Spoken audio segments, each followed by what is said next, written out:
I'd like to call this meeting of the Sacramento Metropolitan Fire District's Board together for Thursday, May 8th.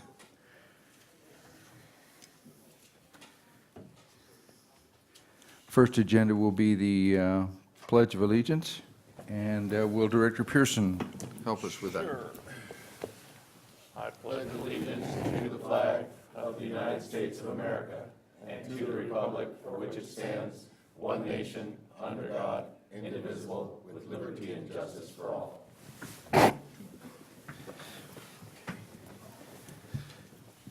Thank you, Director.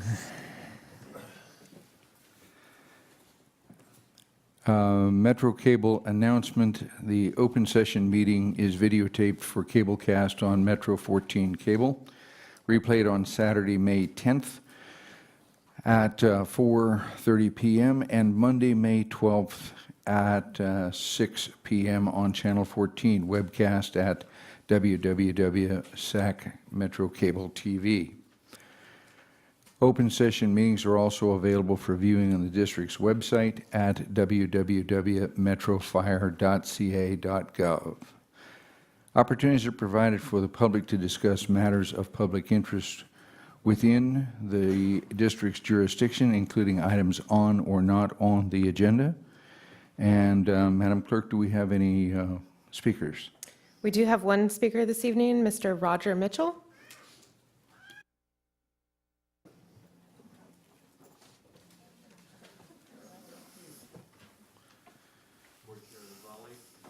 Again, it's a pleasure to come before this board this evening to invite this board on May the 17th to what the group that's restoring Rio Linda's second fire engine call a blessing of the pump.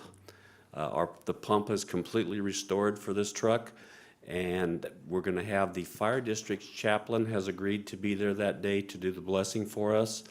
To give you a little background, when we first drug this old thing out of a barn, we stood around, we said a prayer and thanked the farmer for saving the thing in the barn and asked that we were all to be kept safe during the restoration.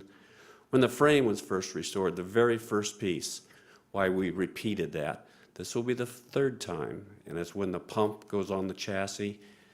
So we're going to have what we call a blessing of the pump. Lunch will be served after that.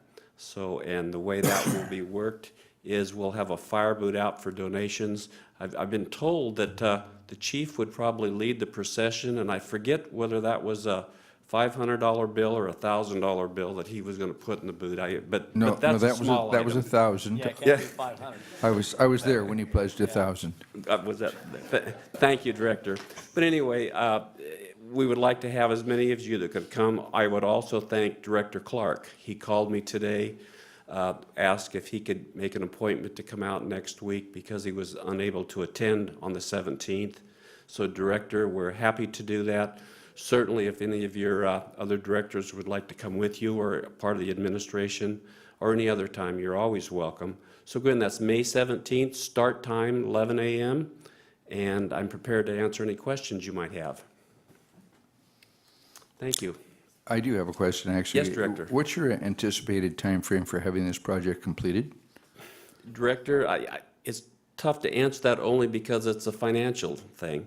If I had the money in my pocket tonight, I would tell you probably 12 months, but we don't have all the funding yet. So the chief could help with that, so. Yes, and I would say this on a very serious note, and on previous fundraisers, I've donated. I've seen when the chief has bought raffle tickets or paid for his dinners, it's well above what the asking price was. So I say that in all sincerity and thank him for that in the past. Absolutely. Thank you so much. You're entirely welcome, Director. And you can count on it in the future. Only you, Roger. Moving then to the awards section, we have the 2014 Chiefs Challenge.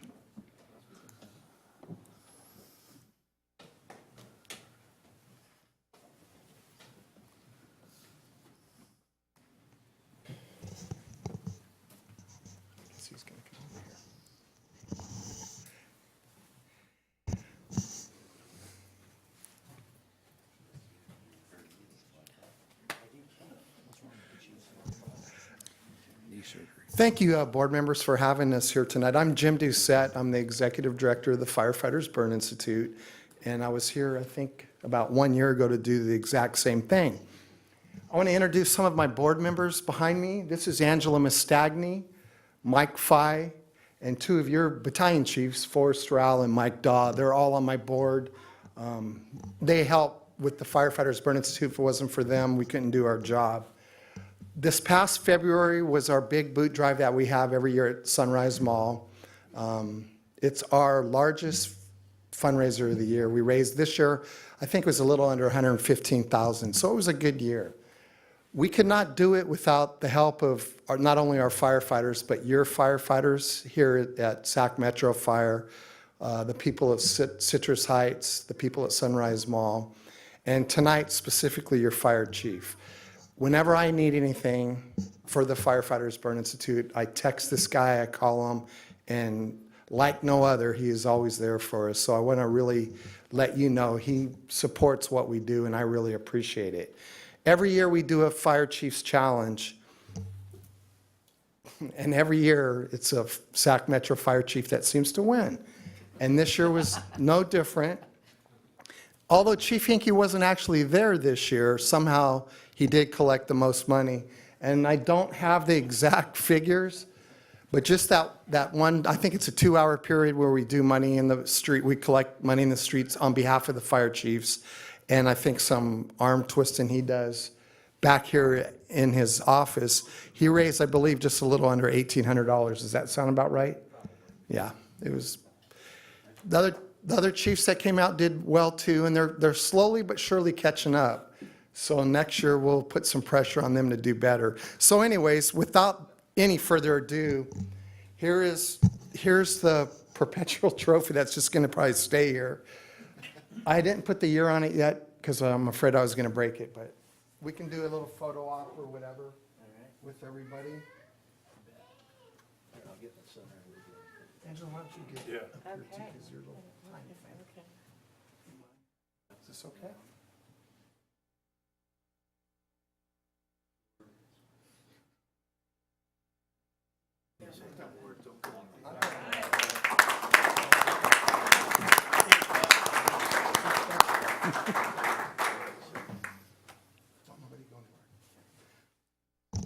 The other part of this presentation is we have a plaque for Chief Hinkie and then also a plaque for Sacramento Metro Fire District.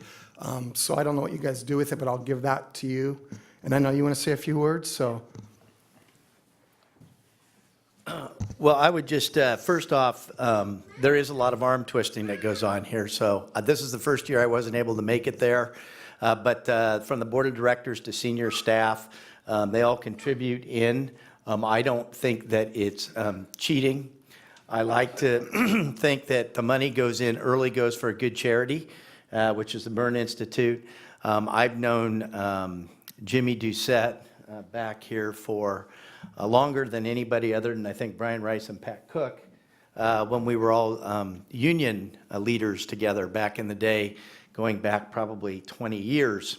Which is why I have no hair, I'm fat, and just had knee surgery. So at the end of the day, I want to thank each and every one of them. Clearly from the city of Sacramento, Representative Terrific has always been busting his butt to make sure that we get this thing up. Forrest, Chief Daw, they just do a tremendous job.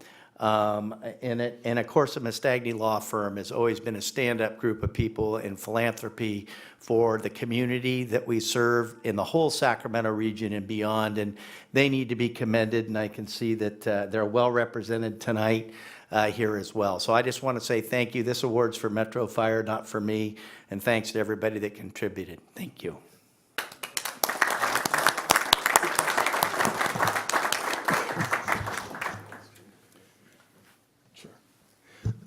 Thank you, Chief. I got one more award I want to present here tonight. Part of our boot drive out at Sunrise Mall every year is a basket. We put up one of your guys' fire trucks, and two guys, typically they're knuckleheads, spend the entire weekend up there. Mike Daw's been a big part of that for many years. Mike Fye's done it the last few years. But we've been doing this for 20 years, and there's been one person that's done it every single year for 20 years, and he's let us know that he's done. And I don't blame him, because if you're there when he gets down from that basket after 3 nights of being up there, it's not a pretty picture. But I need to thank your battalion chief, Forrest Rao, for the 20 years he's done this. It's a huge part of what we do. It does draw a lot of attention, obviously, and we wouldn't raise nearly the money that we raise out there if it wasn't for people like Forrest and the 2 mics. I was there the first time we did it. There's been a few years that I've missed just by happenstance that I wasn't able to go out there, but Forrest has been there for 20 years. So we got him in this little plaque that's Mike Feist holding behind me, but we want to present this to Forrest. Forrest, thank you so much. You may be done up in the basket, but you're not done helping us. Thanks, buddy.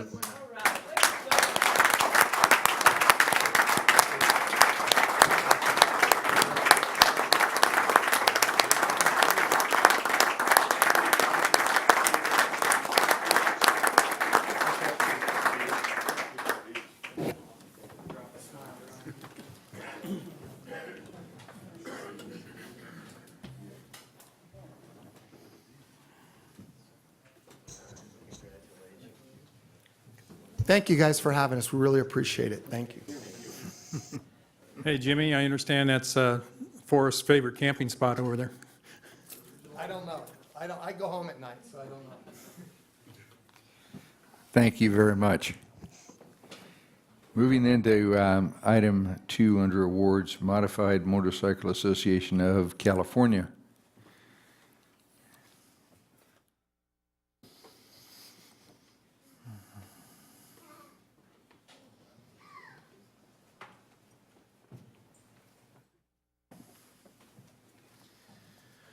Thank you, Board, for allowing me to be here today, and Chief.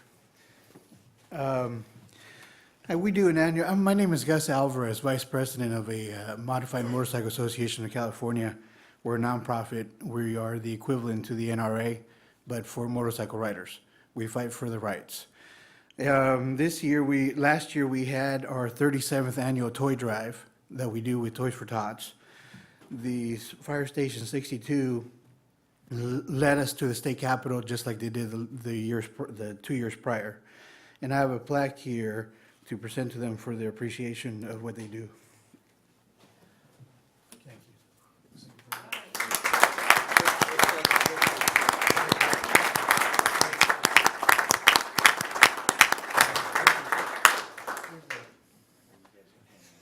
you. In our 1 4-hour event that we do, the Toys for Tots Foundation, we raise more toys for them in 4 hours than they do in 3 months. We have a line of about 800 or 900 motorcycles that go to the state capitol. And it takes a lot of effort and help, and with their help, we wouldn't be able to go to the state capitol if they wouldn't lead us. So thank you very much. Thank you.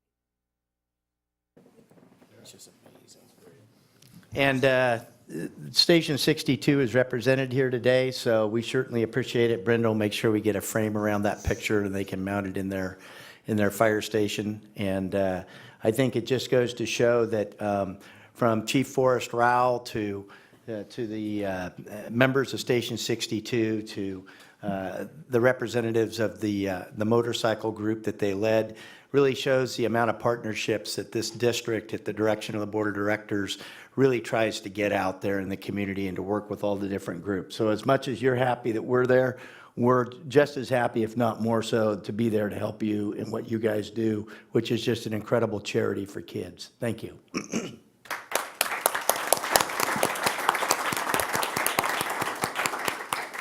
Thank you very much, gentlemen.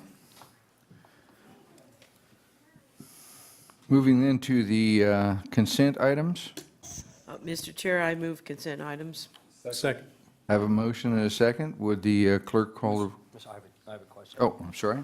Mr. Chair, on item number 3, you know, I'm troubled by this item, not in the sense that it's on consent, but the fact that we awarded a bid to an organization in this community, and now they're withdrawing their ability to complete that contract, and it's going to end up costing members of this community $7,800.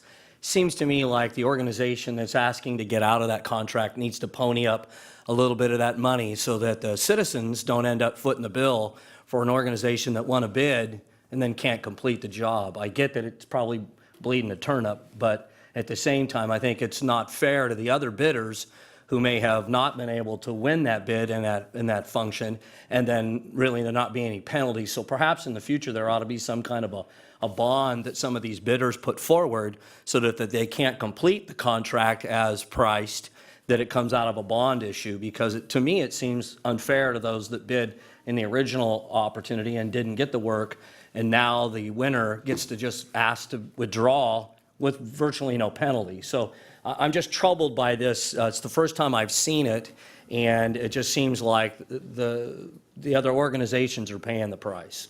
Director Gould, if I may, to answer that, and I gave Chief Cockrum the night off, which shows how not very smart I am, so I will go into my building trades expertise that I don't have.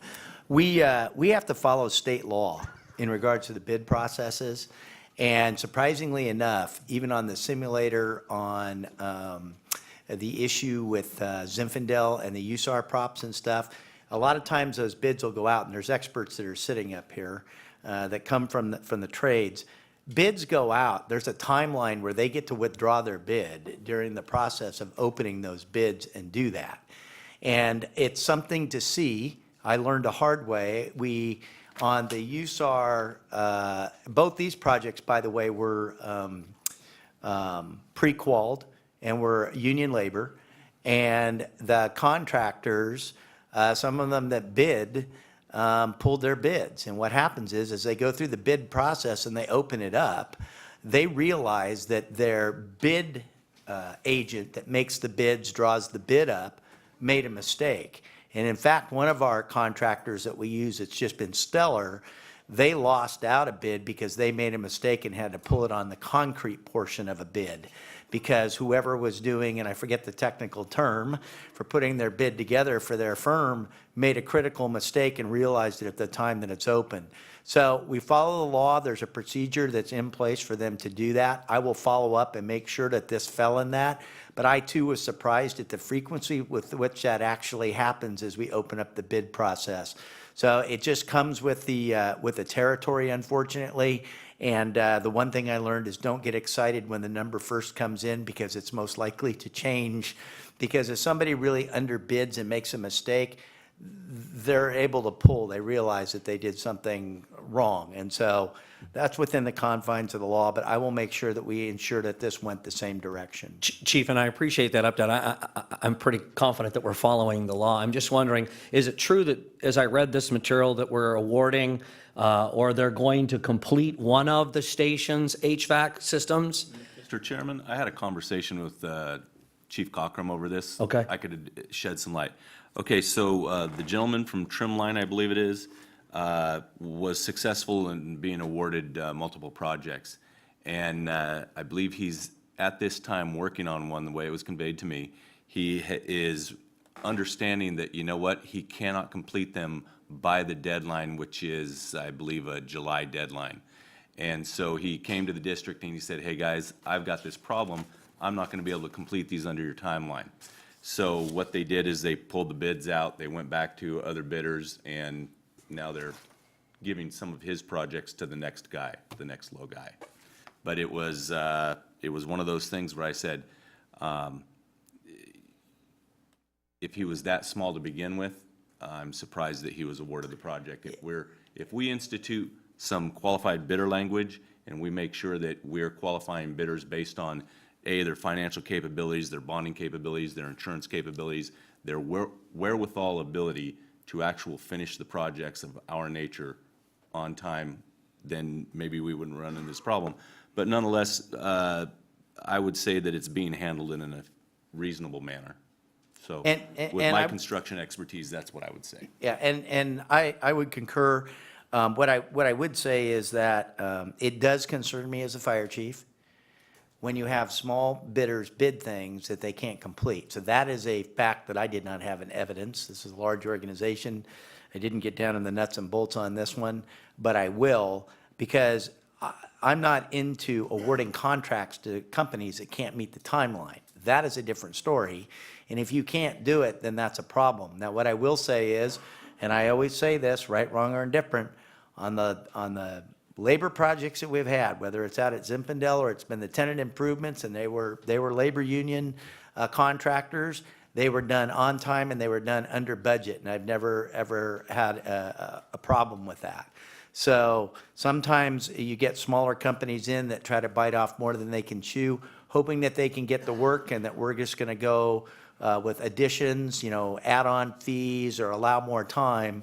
But I will get into this and get back to the board with a report. Chief, and thank you very much, and Director Kelly, thank you for that expertise as well. When I see these things, it stresses me out, so I need to have some clarification for the folks that are going to foot the bill. Thank you, Mr. Chair. Thank you, Director. I think it's an excellent point. But to return to this, we have a motion and a second. Madam Clerk, if you would call the roll. Director Monk? Aye. Wood? Aye. Scheidegger? Aye. Gould? Aye. Pearson? Clark? Kelly? Aye. Jones? Aye. And Rosali? Aye. Motion passes. Moving then to action items, seeing that we have one. And so the Board of Directors Policies and Procedures, Director Kelly. No. Actually, Oh, I'm sorry. it's former interim board clerk, Kelly. Good evening, Directors. No relation. Whoa. That's freaking out. What? Yeah, well, this way we're going to get good information. The Board of Directors' policies and procedures were adopted in January 2001. Since then, the board has taken several actions that have not been incorporated into the document, and some current practices are not consistent with the document. The Policy Committee reviewed these policies at their meetings of January 23rd, February 27th, and March 27th. At their meeting of March 27th, the Policy Committee approved referring their proposed revisions to the full board for review, comment, and approval. You have before you a hard copy as well as your electronic copy of the proposed revisions using a red-lined track change version and a clean version that shows these changes. You also have an attachment 1 which provides an explanation of the changes being proposed. I'll take a few minutes to highlight the proposed changes and answer any questions you have. Let me see. I think the best way to do this is the way we did it at the Policy Committee. So I'm going to refer to the section. The first section is Section 6, which is meetings. It's page 2 of the clean version and page 2 of the red line version. The primary change here was that the dates of the meetings was inaccurate, not what you're currently doing, so the dates have been changed to the second and fourth Thursday, and the text related to conducting quarterly meetings has been removed. And do you want me to stop after each section and just see if there's any questions? Yes, please. Okay, so are there any questions on that section?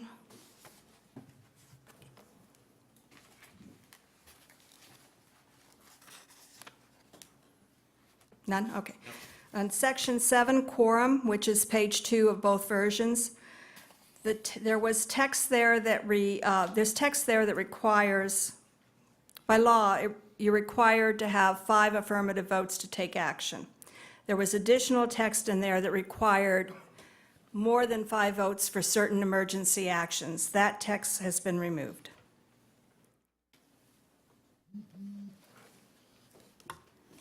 Are there any questions on that section? So the deletion of the 6 votes to add an item to the agenda, that was discussed by the policy committee? That, adding items to the agenda is in a different section. Okay. This was to take, let's say, vote for an emergency contract that required 6 votes, something along those lines. Okay. The next section would, One moment, Kelly. This pertains to the full board. Is there any application for the Finance Committee or the Policy Committee? Not having 5 members.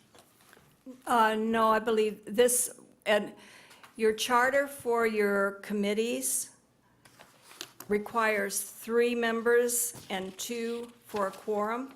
So there's a different standard of voting for them than there is. This is for the full board. I know there's a different standard, but should something be mentioned in this definition for quorum?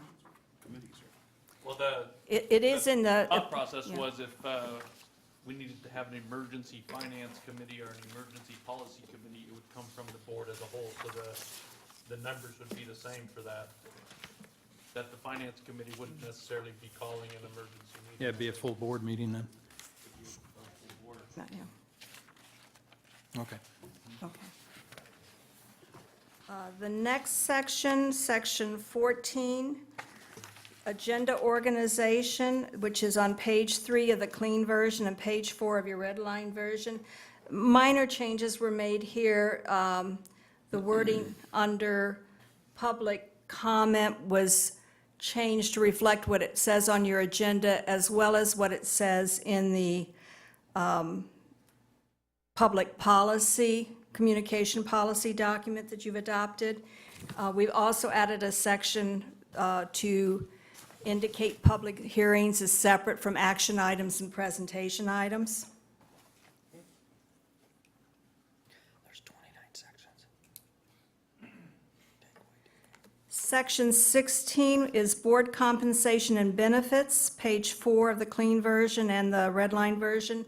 This was updated to reflect what your current ordinance states as far as the date of the last date of any salary or other stipend change and the amount. And we also added language in here that indicated that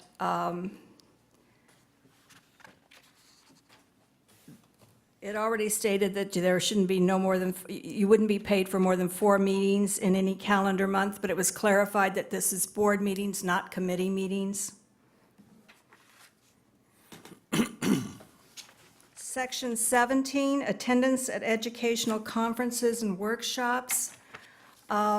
This language was changed. The board receives an annual budget, and your conference and workshop, any expenses comes out of that. So there was extra language in there that said that you had to place an item on the agenda for approval before you went to a conference. That was changed to, that was taken out. It still states in there that if you were to exceed, if a conference expense were to exceed your budget, that would have to come before the board for approval.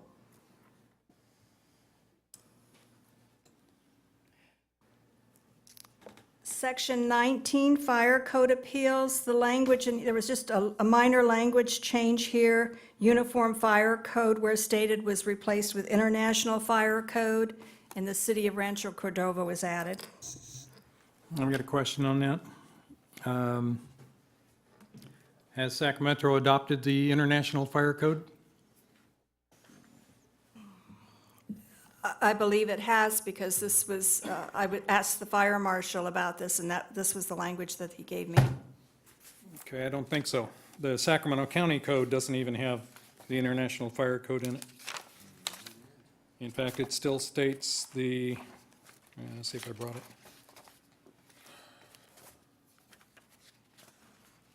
No, I don't know, I'm trying to remember, we had a meeting, and I know we were presented with something like that, we did vote on.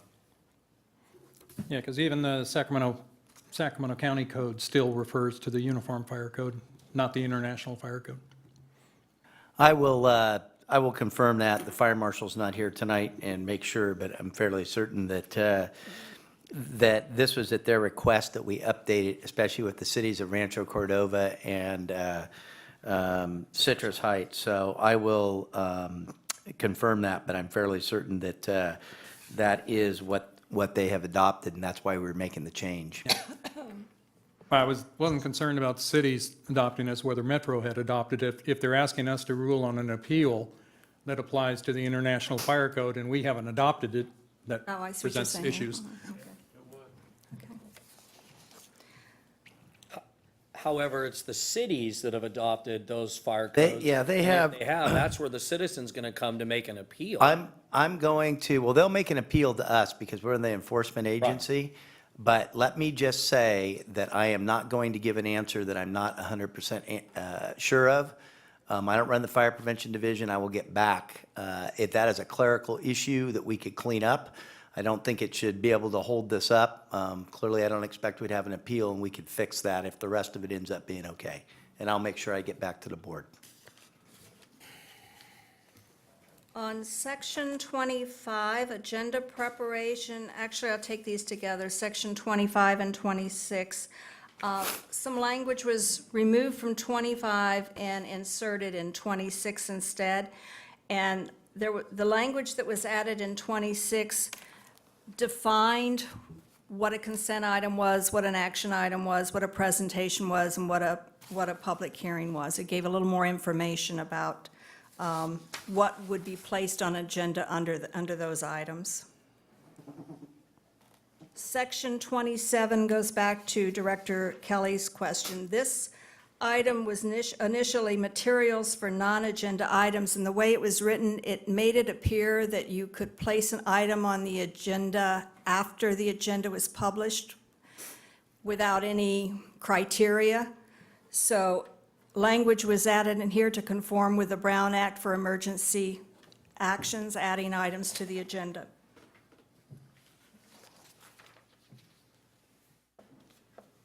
Section 29, board committees. This is page 9 of the clean version and page 10 of the red line version. This language was added to be specific about when the committees meet, such as the executive committee meets at least once the first Thursday in January for the purpose of appointing members to other committees. It also added language to state that there are alternates to the Finance and Audit Committee and an alternate to the Policy Committee. That has been your practice, but it wasn't in your policy manual, so that was added.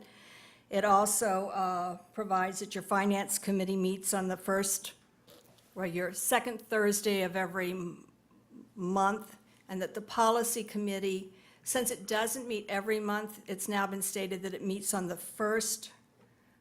fourth Thursday in January. That's your regular meeting. And then if you need additional meetings, you call them as special meetings.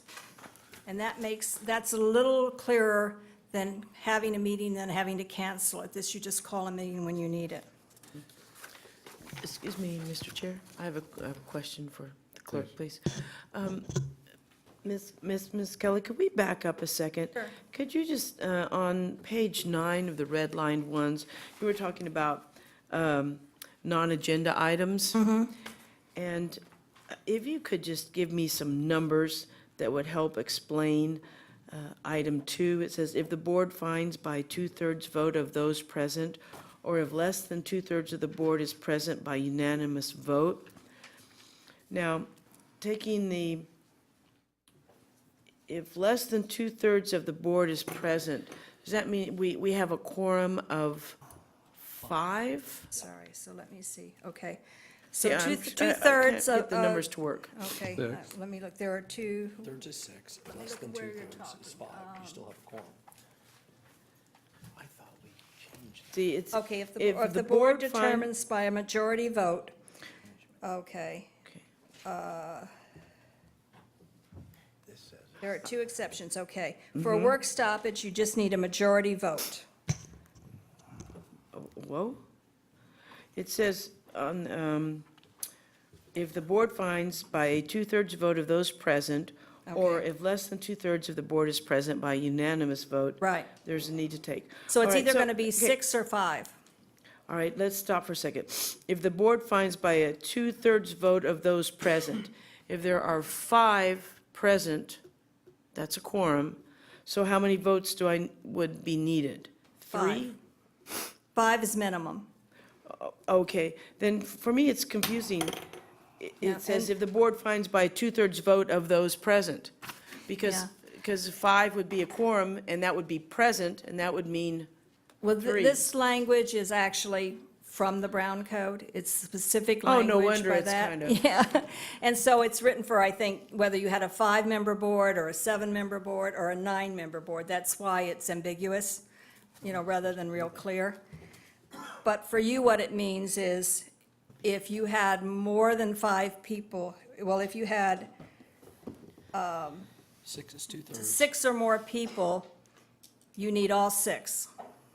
Or if you only had 5, you need all 5. Correct. I'll take your word for it. Thank you. Sure. Thank you, Mr. Brown. But the language is specific, I mean, it's taken right out of the Brown Code, so it's real specific. Thank you for clarifying that, I appreciate it. No.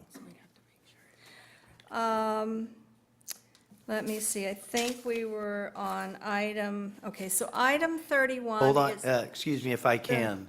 I think there is an error in here under 29 board committees, and I think we had this discussion at the committee meeting when we were going over the policy. Item number 1 is accurate, item number 2 is accurate. Item number 3, the change there was to have management staff be both the representative and the alternate. And the reason for the communication center for that happening is that they are making huge decisions on technical issues such as a new CAD system and purchasing. And that's one of those issues that's very difficult to throw somebody in. Right now, it's Scott Cockrum as a deputy chief that serves on there. If we're to have a board member go to that, the amount of money and the amount of stuff that they're doing that they don't attend on a regular basis, we could end up in a very tough position for that board member who goes, I haven't been part of this process. So I had made that recommendation that on that particular committee, because of the large expense that's involved in the technical issues, that perhaps we have management with an alternate management. Clearly, that doesn't prevent the board member from attending or being a liaison, but as it reads right now, it would be you all would be attending those meetings as a primary and an alternate, and that is probably problematic for us from the management side of things. So I don't know how you want to handle that. I thought that had already been changed. I don't believe, we talked about it, but I don't actually think the policy committee discussed it. So, I mean, if that change is appropriate, we can make the change now. That or remove it as a board committee. I absolutely understand and think that's a completely appropriate way to handle it. Any other thoughts? No, historically, we made this change verbally by consensus several years ago. So, So in that sense, it actually should be removed from this as a committee. well, I think like what we could do is Dr. Mock said. redirect the past interim clerk, if Ms. Kelly could just make the change from one member as a delegate with another member of senior staff, or whatever that particular language would be. I think the intent is very clear.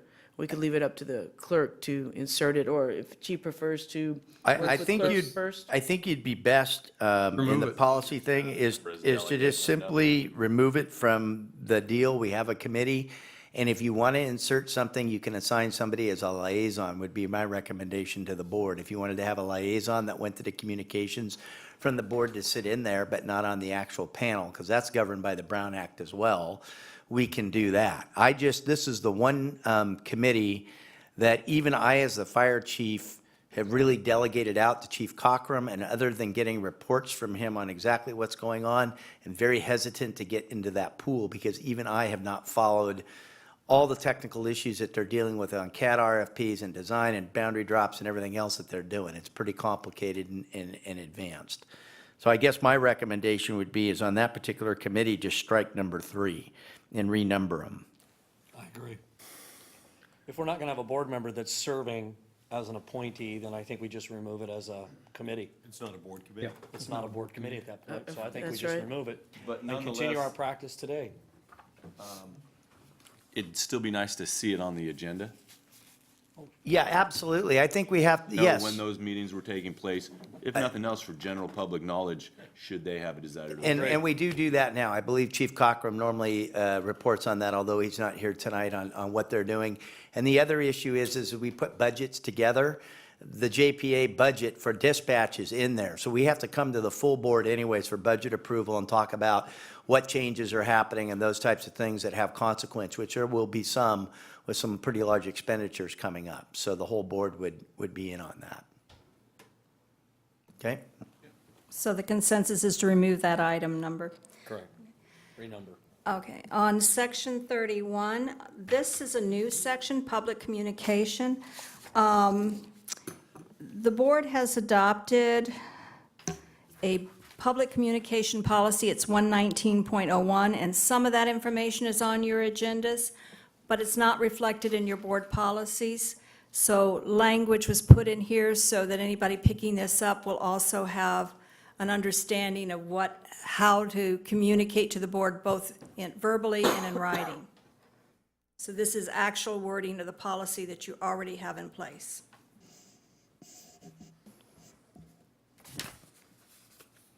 Are there any questions on that? Okay.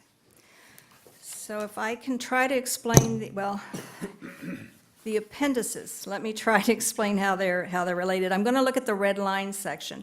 Appendix A is your enduring goals. At the policy committee, they reviewed this, and their recommendation was that these be forwarded to the board meeting you had, the strategic planning workshop on April 3rd, and you were going to review it then. There was some discussion of that, and my understanding is that between the facilitator and staff, something is going to come back to you, and you may change or may not change these. So I don't believe you need to hold up this document for that. If you decide you want to change it, we can always replace the appendices when you get that information and you vote on it. Appendix B in the 2001 version was a special meeting waiver form. There's reference to the desire for the board members to complete a waiver form when they're not going to be in attendance for a number of meetings. But it was agreed at the policy committee the actual form didn't need to be an appendix, so that's been removed. The same with page 17 of the red line version. There's a 2001 calendar of meetings here. Rather than replace the meeting schedule every year in the board policy document, it was recommended by the policy committee that that document be removed from the appendix. So now you have a new Appendix B, which used to be Appendix D, which is your executive committee charter, and that's on page 14 of the clean version and page 18 of the red line version. What happened here, the formatting between your policy committee charter, your finance and audit committee charter, and your executive committee charter they didn't match. So I was directed to reformat them so they were similar, and I used the finance and audit committee format as the model because that was revised more recently. It was revised in 2013, July 2013. So there's no real language change here. It's just reformatting. I shouldn't say that. There might be language change here if it talked about what a quorum was in one and didn't talk about it in the other. I made it consistent all the way through. So your new Appendix C in the clean version is now page 16. That's the Finance and Audit Committee Charter that was adopted back in 2013. There's been just a change to make sure that both Finance and Audit were listed there. It wasn't listed there a couple of times. And then the last appendix is now Appendix D, the Policy Committee Charter. It's page 20 of the clean version and page 28 of the red line version. And again, the formatting changed to make them consistent and to make sure all of those factors such as authority, adding the alternate language, when you meet, that you report out, all of that was consistent, but there's no other changes made to it. And those are the changes that were recommended by the policy committee. I don't know if you have any additional questions or any proposed changes, but at some point when you get ready, we would like to have this approved by the board, either at this meeting or at a future meeting. And Mr. President, I have an update from our fire marshal, who, if I can learn how to use this phone, states that we in fact did adopt the International Fire Code with the California Amendments, is what it's called. They call this the 2013 California Fire Code. The county and both cities adopted this code, so we would be in compliance. Thank you, Chief. Mr. Chair, I make a motion that we adopt with the change or deletions as stated under consensus. Second. We have a motion and a second. Would the clerk please call the roll? Director Monk? Aye. Wood? Aye. Scheidegger? Aye. Gould? Aye. Pearson? Aye. Clark? Kelly? Aye. Jones? Aye. And Rosali? Aye. Motion passes. Thank you. Thank you.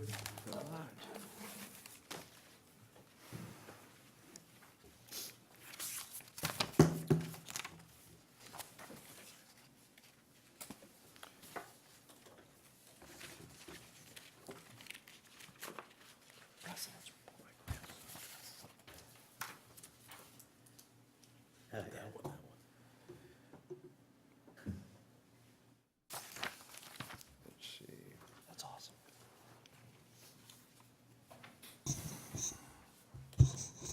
Moving then, and incidentally, I just want to commend the work that the policy committee did on this, having served on the committee. I know that it's arduous and detailed and complex at times, and this is a great piece of work, so thank you. Moving then, and to Sherry, who did a small part of the work. Yeah, and for Director Kelly for his having nothing to do with it.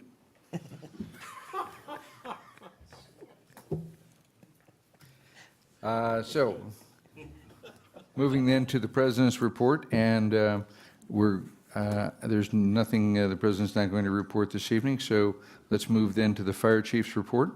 Mr. President, Board of Directors, first off, I would like to come back and visit the Sprinter ambulance status. As you remember, we had an individual who came up here and had some genuine concerns about our program, and then we had some genuine concerns from our Board of Directors, and so I went back and had Assistant Chief Clough, who's extremely diligent, and Fred Bino do some research.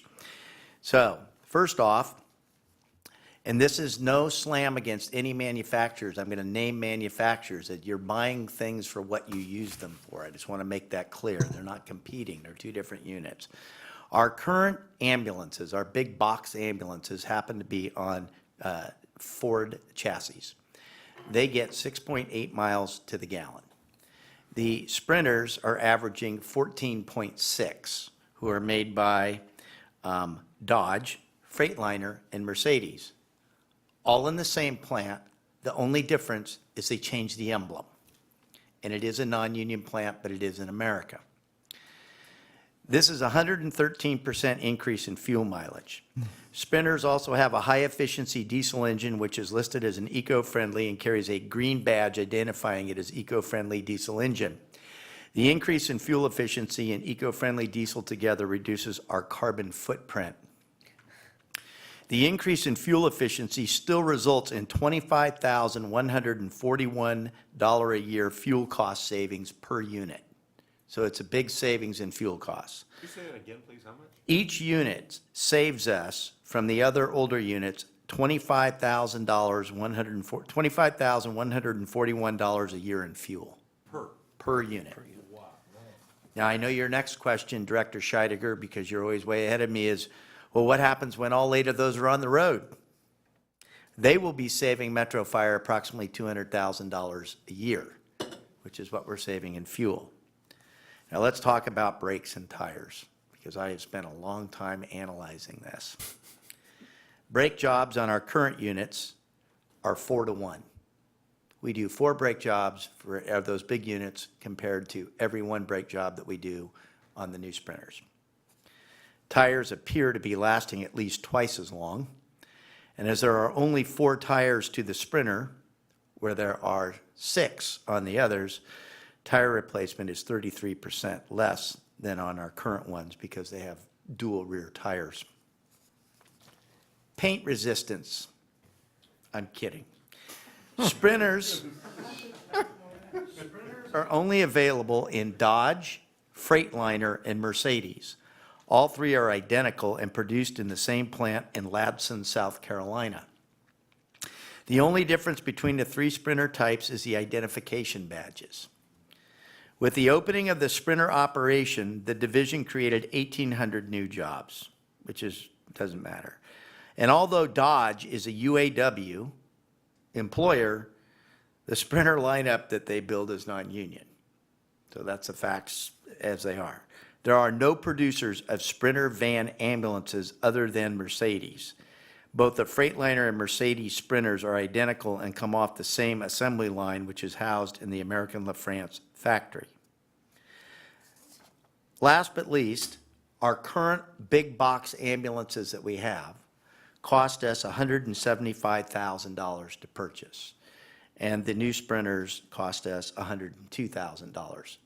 So at the end of the day, there's a savings there of another $73,000 on purchase. So we will look and see if there's comparable, knowing the feeling of the community, if it can be built. But at the end of the day, with the economics that we're facing, the bottom line is I have a real hard time going out there and saying that we should spend roughly $73,000 more to purchase a unit, and that the fuel mileage in that, which saves us about 25 grand a year, isn't worth it. And we're using those Sprinters for different issues. We're using them now for the single role paramedic program, which I think the board will hear as we get into the new budget year. What the board said to the citizens out there during this meeting when this came up is actually going to happen. The budget is not going to be better next year. There was no miracle in property tax. The great wish never came.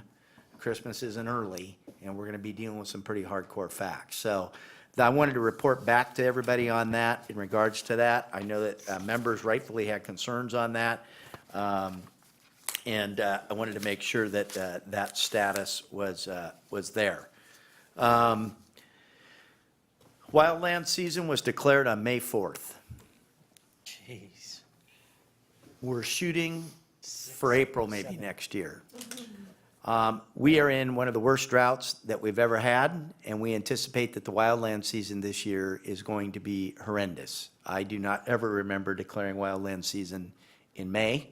I also don't remember having fires in January, which we've had, in the middle of winter up here in Northern California. So, that's important.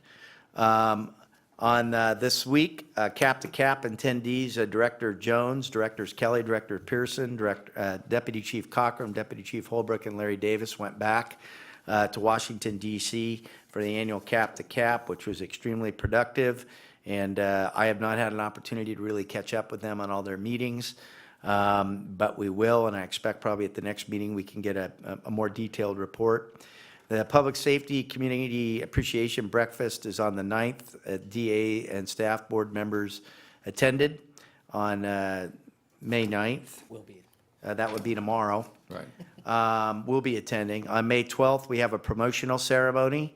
And then May 16th, the Citrus Heights Police Activities Leave First Annual Banquet. Staff and board members, we have a table at that supporting our Citrus Heights PAL there. So we have tickets and a table for people to attend. On the 18th through the 20th, I will be attending with Chief Clough the CFED West Conference, which is Emergency Medical Services out of Palm Springs. Both Chief Clough and I will be featured speakers at that event in regards to updating revenue and program opportunities and talking about GEMT and where we're headed statewide. I also am sure I'll get to have, if Dr. Backer's listening, and Mr. Smiley, who lives in our district, ample opportunity to bend their ear since they're so intent that Sacramento County is just one of the worst-run ambulance systems in the country. So if they're listening on TV, I'll be happy to have another conversation with them about how good we are. We were good enough for Mr. Smiley, by the way, to bring people from out of the country to look at our dispatch system. He was so proud of it. But it's been very attack-driven. And you know we don't shrink from that. On the 20th is the California Special District Association Legislative Days. Upcoming meetings and events on May 31st through 6/6, the Metro Fire Chiefs Conference in Baltimore. I will be at that. And on the 18th, we have Command Staff Strategic Planning Workshop, which is going to be a one-day workshop here this year. In light of the budget, we decided to make sure we kept it close to home and as economical as possible. Fire camp is on.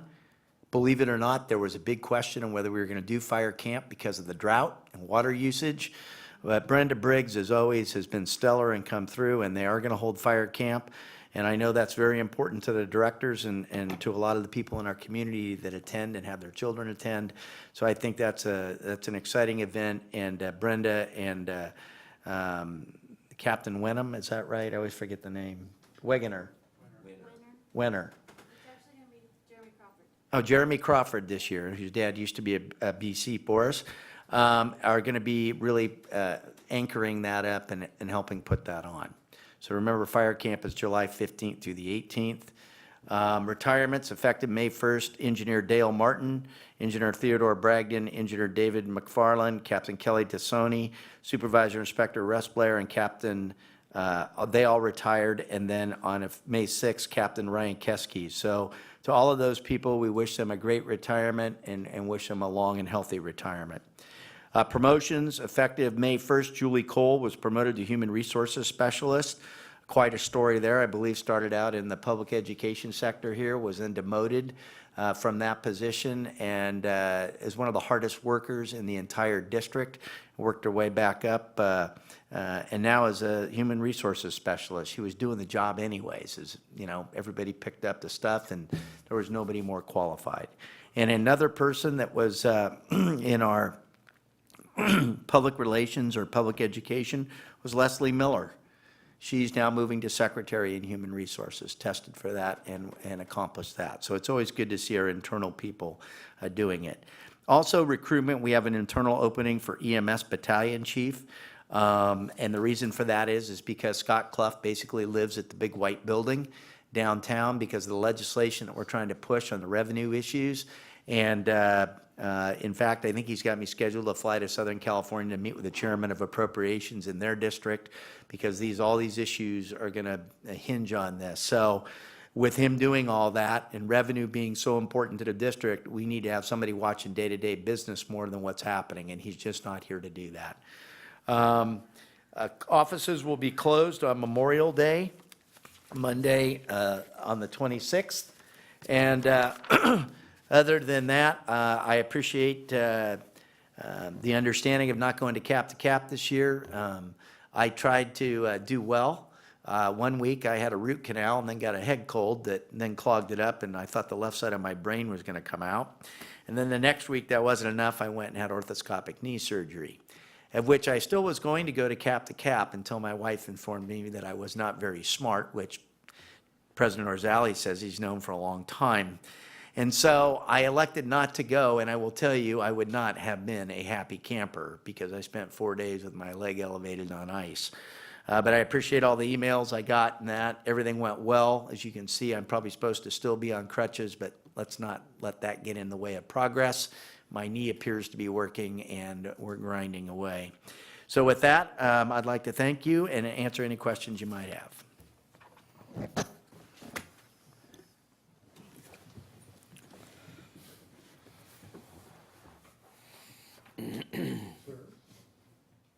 Ready, President? Absolutely. Good evening, President Orzali, Board of Directors, Chief Hinkie, Darren Taylor, Assistant Chief of Operations, here tonight to give you your operational report since the last board meeting. Since the last board meeting, Metro Fires ran 3,071 calls. We've had 14 working structure fires, We've ran 2,663 EMS calls of those 3,000. We've transported 1,964 times, which gives us a transport ratio of 73.8%. We have performed 179 safety building inspections. We have logged 5,108 training hours. We have attended, our crews have attended 23 pub ed or community events. Our partners in the EMS world had 3 dispatches, and they transported 2 times for a transport rate of 67%. Later on this month, the Sacramento Urban Search and Rescue Team, Task Force 7, will be participating in a mobilization exercise in the Southern California Basin.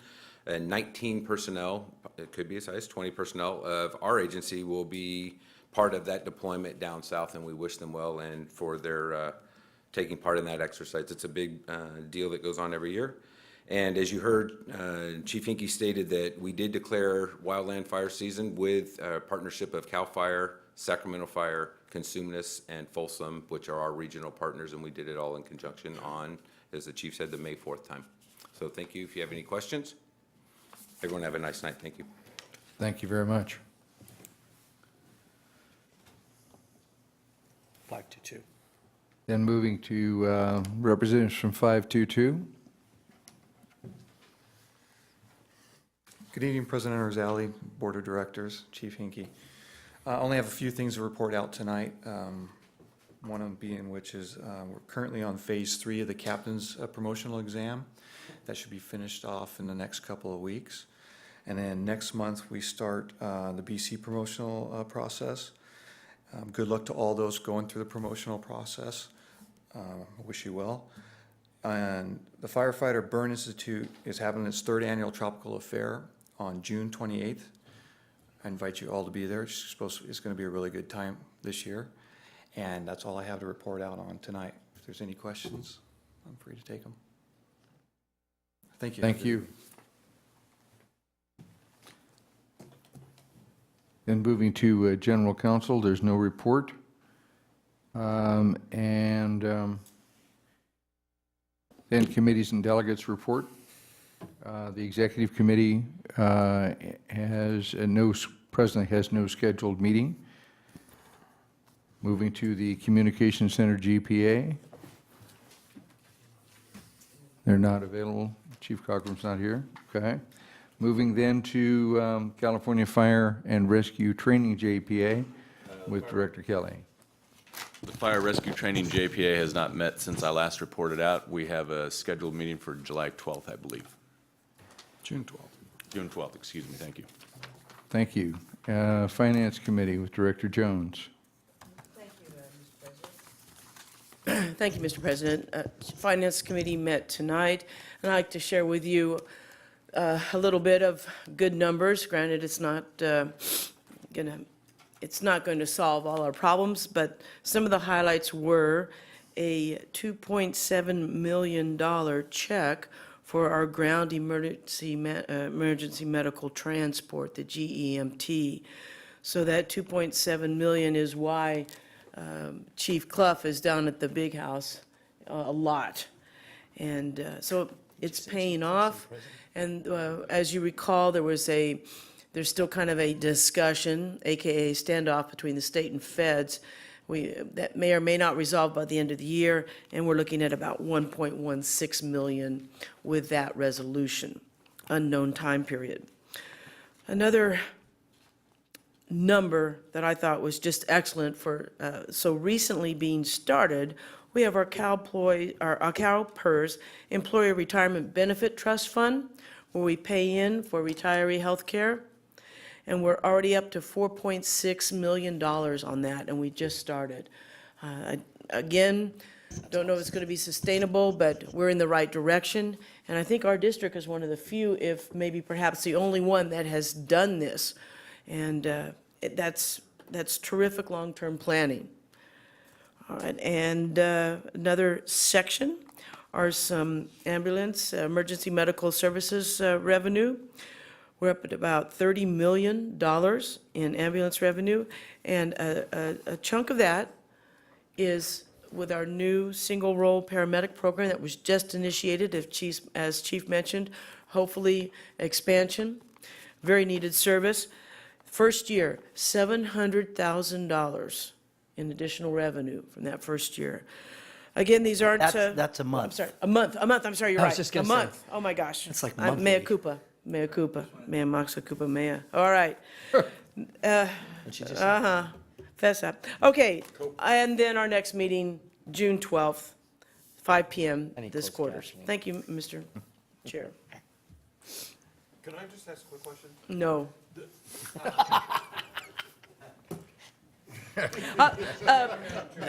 Mr. President, I'll take any questions offline after the meeting, thank you. Behalf of Director Jones, no. Please. Now I'm gonna make it a long question. Where's the lawyer, chief? The 4.6 to CalPERS is Sir. really great. And that's over how much time? How long? Was it 2 years? Year and a half? Year and a half. Is Rhonda here? Did she leave? She's thinking. Pressure, pressure.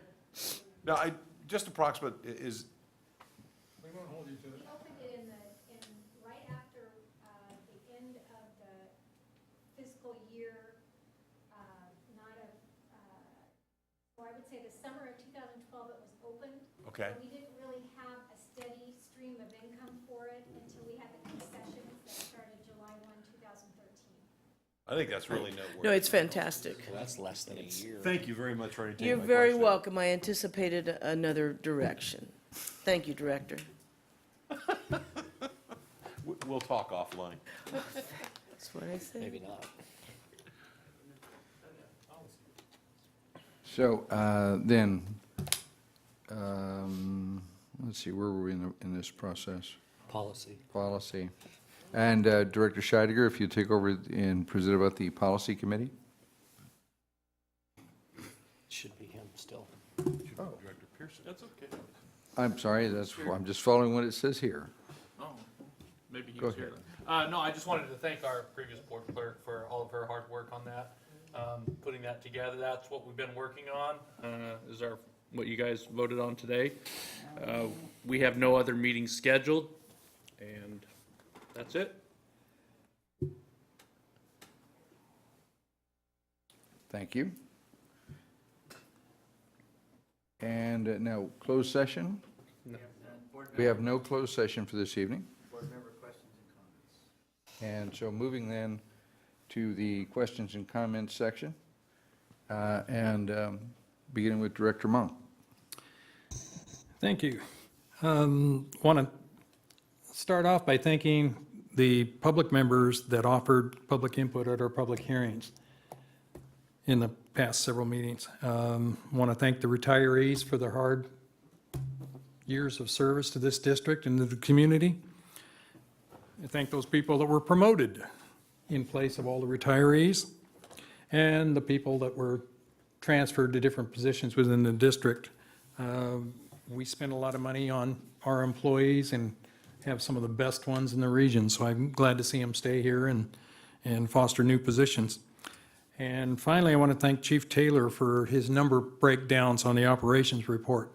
He gives us a good idea of how we're going and tracking it from month to month, so I appreciate it. Thank you. Moving then to Director Wood. Just two things, Chief. Just want to say a thank you to Captain Idem for attending the Rosemont Community Association annual meeting with me last night. She did a great job encouraging and promoting the upcoming May 17th open house at Station 21 and the free CPR meeting. So I appreciate her time. And also, I forgot to mention last week, but I did get to go to the Elks Public Safety Appreciation Awards in April, and congratulations to Captain Kevin, I always mess up his name, Wagner, Captain Wagner, for receiving that award from the Elks for all of his time, so, thank you. Thank you. Director Scheidegger. Thank you, Mr. President. It's going to be difficult for me to speak because the chief twisted my arm so hard on that fill the boot. But I just want to thank the chief for that presentation on the sprinters. I think the concerns that were expressed are reasonable, but I think the response is really, really overpowering in terms of the rationale and the good judgment we used in saving the district money and providing the service that we're doing, particularly with the single-role paramedic program. Thanks for that presentation. That's it.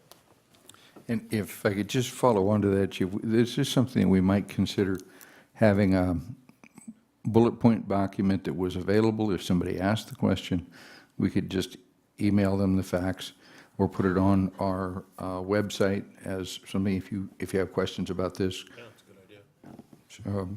So, moving then to Director Gould. Thank you, Mr. Chair. Just two things. First off, I had an opportunity to go to logistics this week to interact with the staff there, and it just made me realize as I left how much work is done by the support staff of Metro Fire every single day.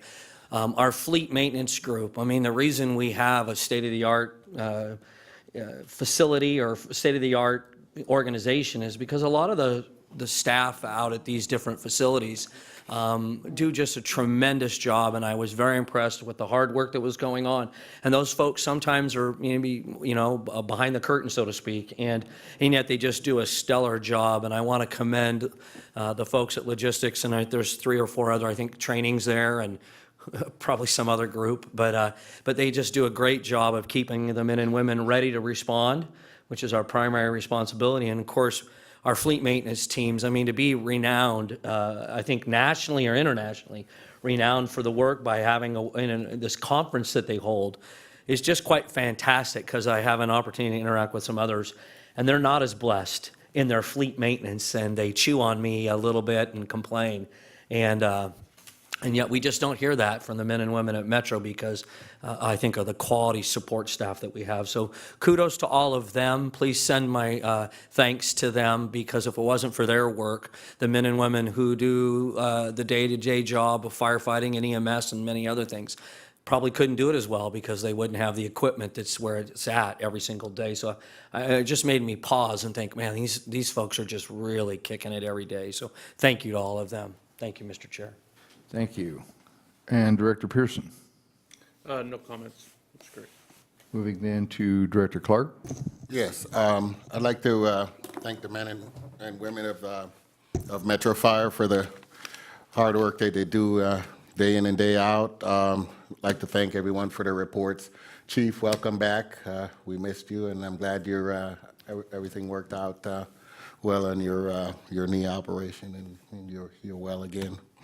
Fire camp, I'm happy that we will have fire camp this summer. I think it's an important activity for the community to get our youth, keep our youth engaged in future firefighters. And that's pretty much all I have, Mr. Chairman. Thank you. Thank you. Director Kelly.